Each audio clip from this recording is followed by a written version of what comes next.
Peace. This is a Beat and Potato Social production starring myself, the Water Alchemist, and today's topic for the occult family is Become Prosperity.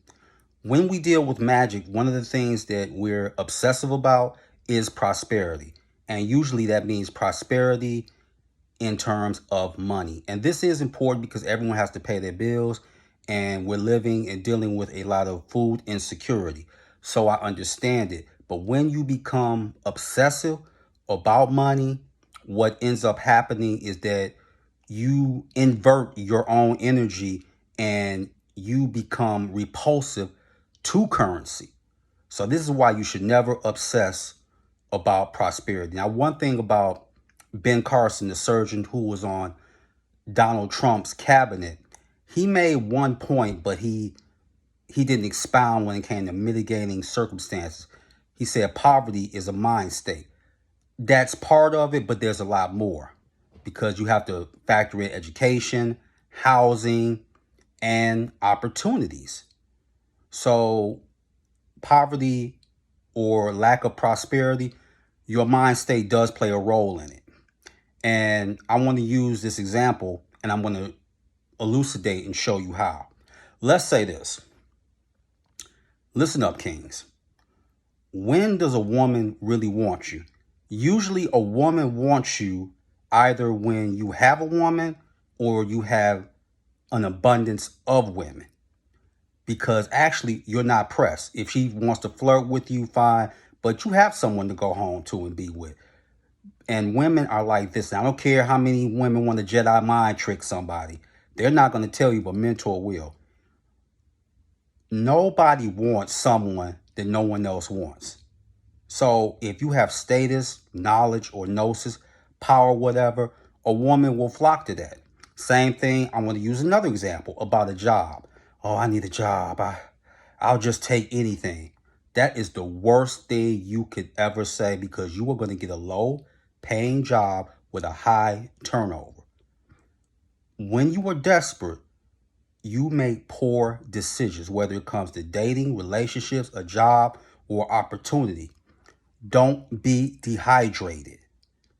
I'll drink anything. Dehydrated is not good. And when you're working with spirits and you're learning them and they're learning you, they know what you need. I remember the things that I used to do when you just wanted things to just happen and you want to control the narrative and the outcome. Don't do that. That is cancerous. And I remember when I started working with Lord Ganesha early. And Lord Ganesha is great to work with and he's quick. Him and Bator, the Olympian spirit.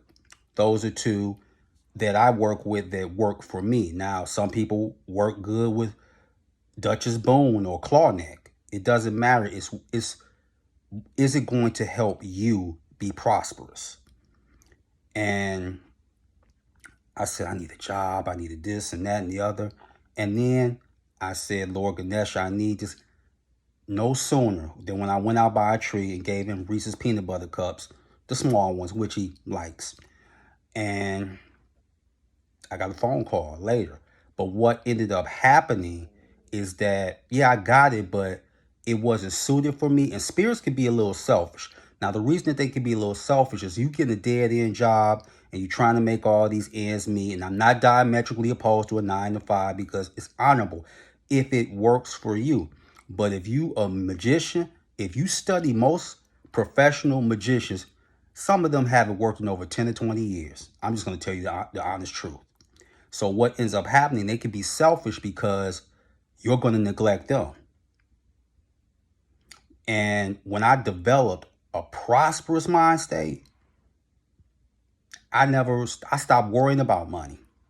And I slept very good at night. And when I took that attitude that not only was I going to get it, more importantly, I deserved it.